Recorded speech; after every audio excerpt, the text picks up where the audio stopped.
पाहूया त्या विस्तृत बातम्या। सांगली जिल्हा परिषद सभापतीच्या निवडीमध्ये चमत्कार होईल, पिक्चर अभी बाकी आहे, अशा शब्दात पालकमंत्री चंद्रकांत पाटलांनी सभापती निवडीबाबत सूचक वक्तव्य केले आहे।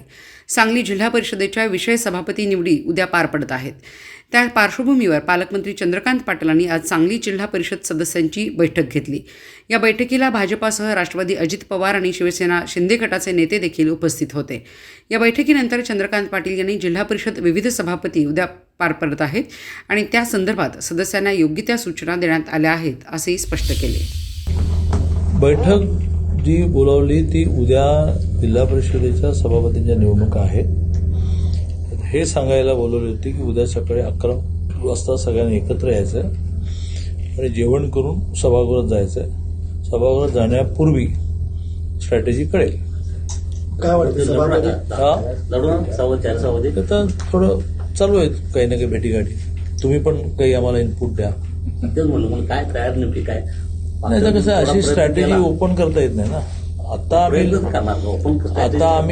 आम्ही सदस्यांना काय सांगितलं की उद्या 11 वाजता हॉटेल आयकॉनला जेवायला यायचं। पुढे 2 वाजता मीटिंग आहे। त्यामुळे सकाळपासूनचं जे काम असतं त्यात सदस्यांना ज्याचा संबंध आहे त्याला सम्राट कॉन्टॅक्ट करेल, तू जरा लवकर ये, तू जरा जिल्हा परिषदेच्या इथे फॉर्म घ्यायला वगैरे। त्यामुळे भेटीगाठीतून काय निष्कर्ष निघतो तो उद्या सकाळी 10 पर्यंत निघेल।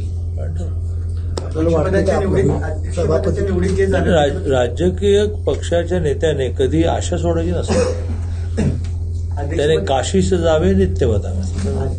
अध्यक्षपदाच्या निवडीत जे झालं त्याच्यापेक्षा वेगळं घडेल उद्या होऊ शकतं ना। असं आहे की 19ला भाजपचं सरकार आलं नाही, 22ला आलं ना।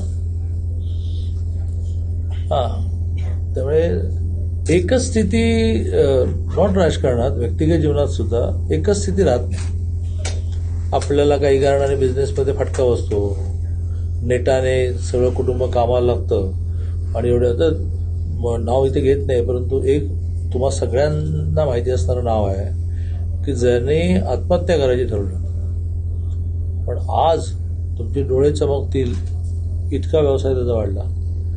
त्यामुळे राजकारणात एक जिल्हा परिषदेचा अध्यक्ष हरल्यामुळे काय होतं, सभापतीमध्ये काही चमत्कार करू, पण असं मी दावा करत नाही। याचं कारण भेटीगाठी चालू आहे। पिक्चर बाकी आहे असं हा पिक्चर बाकी आहे असं म्हणून चला